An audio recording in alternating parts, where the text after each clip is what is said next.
Not gonna hurt you. Wanna help? I've seen the words of the curse on the walls.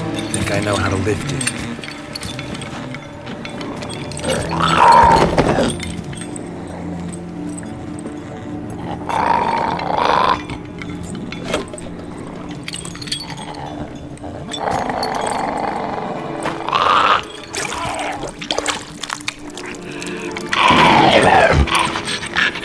You tried to bring folk here, convince them to sit at the table with you, right?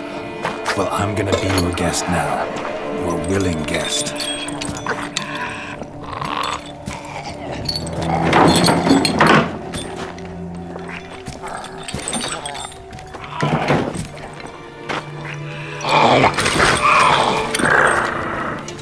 Just need a bit for Regis.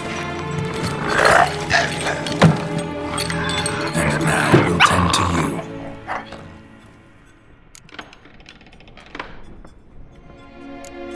Need to get this right. Words of the curse were, none shall sit and dine with you at your table. No spoon you have shall say to you, never again shall you wish to spy your reflection in the mirror.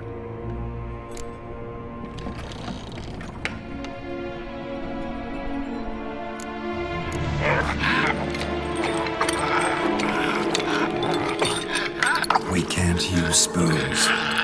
No, that won't work. You've been looking for a spoon that would feed you, but there's no such spoon. We need to eat without spoons.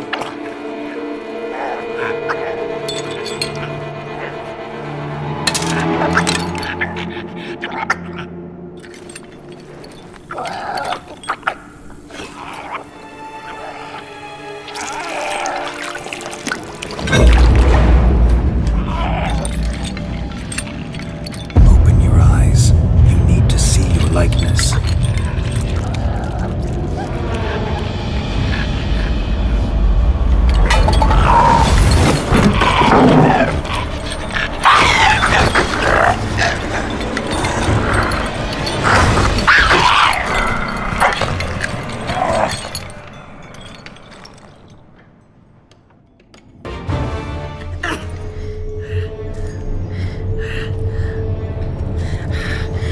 Easy, not gonna hurt you.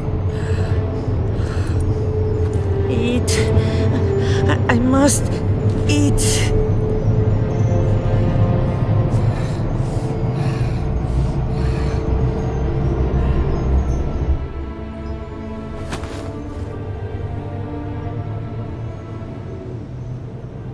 I'll take you someplace safe.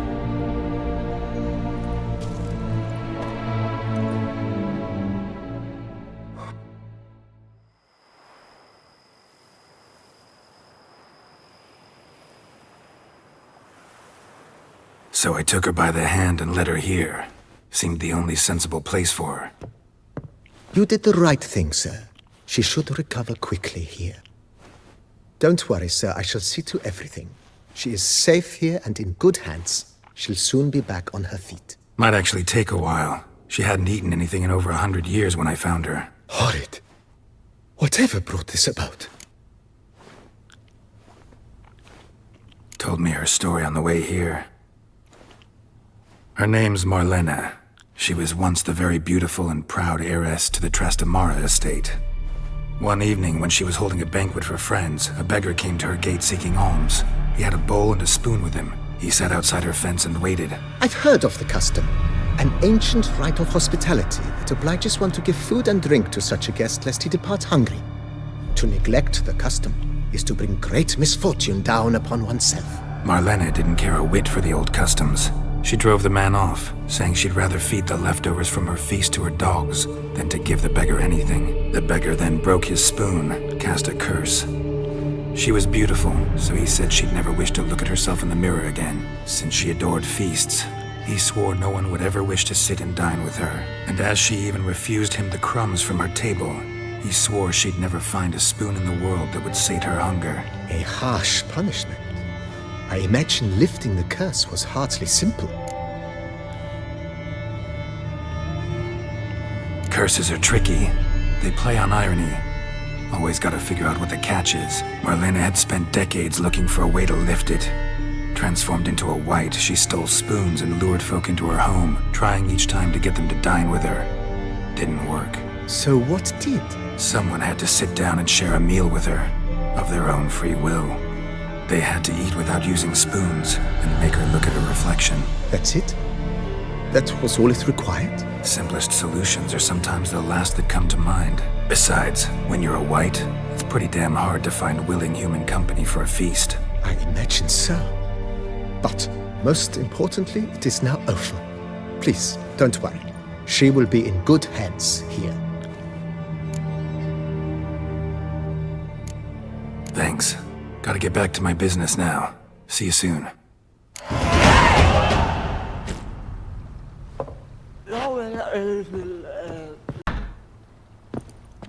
I do not know how I will ever repay you, Witcher. Don't expect to be paid. Hope you're feeling better, that's all. Oh, yes, I feel my strength returning thanks chiefly to Barnabas Basil's care. Horrible ordeal you endured. Glad I cut it short. Yes, years of suffering. Do you know what was worse than the hunger? Watching my loved ones, my children grow old and die. All my family's long gone now. The last of my kin perished decades past. I fear I've nowhere to go. This is a big house, big estate. You can stay here. Truly? I could never infringe so on your hospitality. Yet, Yeah, after all I've suffered, the years of starvation, I've but one dream. At last to prepare food that fortifies, nourishes, to delight in the tastes and smells of spices, to sit at one table with others and eat. don't see a problem if that's your dream. You could help Barnabas Basil in the kitchen. Eating his meals. You know he's not a culinary virtuoso. Nothing could make me happier. Thank you. No, thank you. House could use a woman's touch. I've one other thing I'd like to tell you. Many years ago, my father assembled valuables for my dowry. I never wed, so they remained unclaimed. These baubles are no use to me now, but to you, well, perhaps let them be a token of my gratitude. If you wish to find them, you must go to my old home, to Trastamara. The dowry lies hidden in a barrel in the cellar. There are several barrels. You must give each a knock until you find the right one. Do just that. Thanks.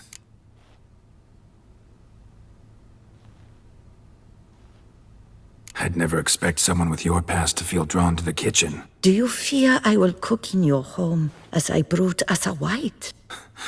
Counting on you having slightly better taste as a human. Of that, you can be sure. I loved cooking, even as a child. My gran was a true master in the kitchen.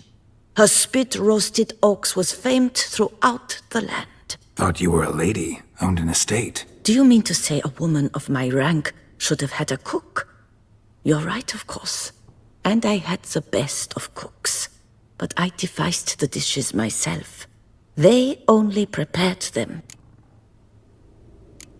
You sure you don't feel lonely out here? I cannot say yet.